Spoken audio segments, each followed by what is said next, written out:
Un tas būtu štruntīgs raidījums, ja mēs Lielās talkas dienā talkošanu nerādītu. No vides faktu puses – balti gumijas zābaki, grābeklis, protams, tā ir Aiga Skrīvere. Uz priekšu!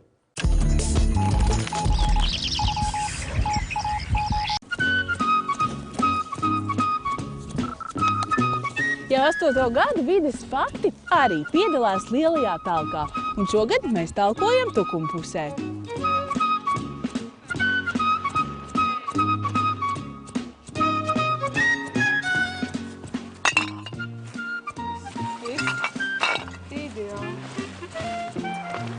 Salēcam stikla pudeles. Drēbes. Džinsi kokā uzkarināti. Apģērbs jaka. Putekļu sūcējs. Riepas. Podi. Ķīmiskās pudeles. Dihlofos. Kastes, sveces. Man bija daudz cigarešu paciņu. Ir mums krēkls, fantastiski. Kā tev šķiet? Kad būs jāpārtraucās talkas Latvijā? Ļoti gribētos jau domāt, kad mēs viņus varētu pārtraukt pēc iespējas ātrāk, pēc gada, 2, bet diemžēl jau visticamāk, ka tas tā nenotiks, jo tomēr tas samēslots ir diezgan daudz un tā cilvēka kultūra nemēslot un izmest atkritums tur, kur vajag, viņa tik ātri nemainās. Tomēr ir vēl cilvēki, kas to dara un izmet.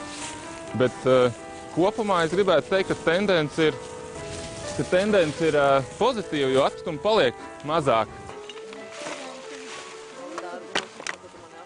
Prieks par paveikto. Paveikts ir mežonīgi daudz, ja tas nebūtu, es vispār nestādos priekšā, kādām izkastēm mēs būtu un kādus miljonus tas maksātu valstī un pašvaldībai to visu, teiksim, algot darba spēku. Tur mēs šobrīd domājam, ka droši viena ir jāizveido stingrāk kontrolas mehānismi. Lielās talkas mājaslapā ir iespēja piedalīties zaļajā referendumā, ar kuru palīdzību vides aktīvisti cer panākt, ka kādu dienu Latvijā būs vides policija.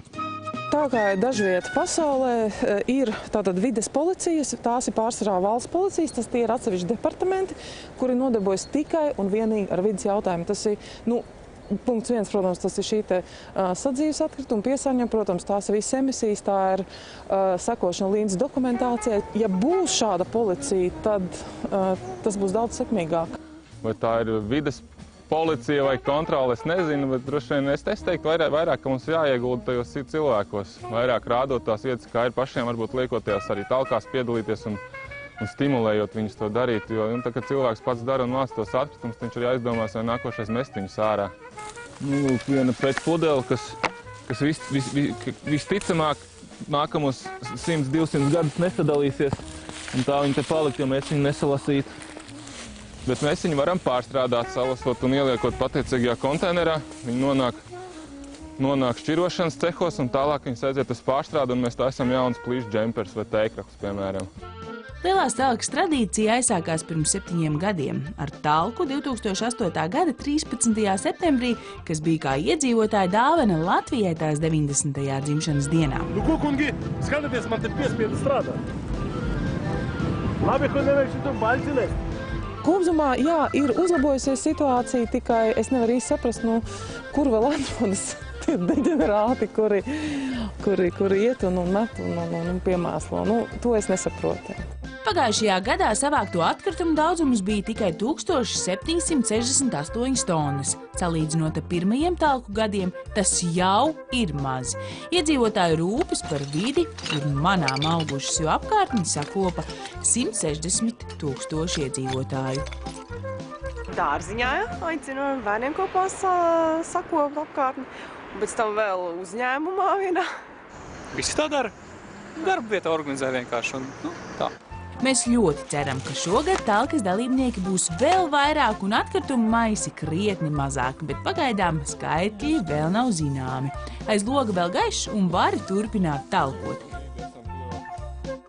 Mēs savukārt dodamies pie atpūtniekiem Melnezera krastā un skatāmies, cik tad viņi būs pretīm nākoši un gatavi mesties talkošanā. Šodien vides fakti talko arī Tukumā un aicina vietējos talkot līdz ar mums. Sveiki, puiši! Sveiki! Talkot nāksiet? Varētu. Aiziesim patalkot? Jā.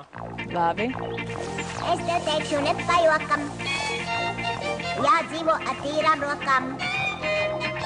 Un vēl piebildīšu skarbi, kādas rokas tādi darbi. Puišus mazliet pārsteidzām, bet dodamies tad nu talkot. Un atklājas, ka viens no tauciniekiem dzīvo Vācijā un ikdienā ir spiests atkritumus šķirot un dzortēt. Nav tā, ka met un skaties, ka met stiklu nevar tā mest ārā. Pudeles, labi var nodot, tās krāja, ved, vajag mašīnu aizvest. Nav tā, ka maisiņa aiziet. Parasti pilno šitā pilnu maisu piekrāmē putlē mēs nododam. Kas tur pārsvarā ir tajos maisos? Šeit bija ļoti daudz stikla, pēc ballītēm, drēbes. Arī pēc ballītēm? Jā, kāds aizmirs. Mežā ir ārkārtīgi daudz stikla. Te var redzēt, šitas mežs gan ir diezgan tīrs, un to pārējo atkritumu ir diezgan maz. Bet stikla maiss atkal jau ir gandrīz daudz vairāk tur ir nekā visu pārējā.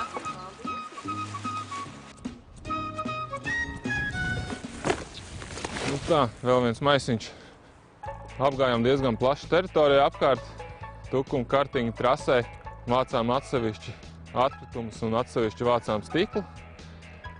Jūs jau kā profiņu uz vietas šķirojāt, Jā, vai ne? mēs, protams, šķirojām, jo stikls patiesībā ir tā lieta, ko ļoti aktuāli šķirot un kas ir arī ļoti vērtīgi izēviela.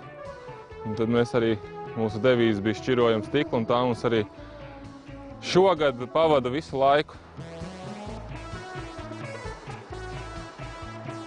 Kad darbiņš paveikts, laiks atpūtai. Un ko tad mēs vēl varam vēlēt? Nu, protams, lai uz Latvijas 100. dzimšanas dienu mūsu valsts patiešām ir pati skaistākā, zaļākā un tīrākā valsts uz zemes.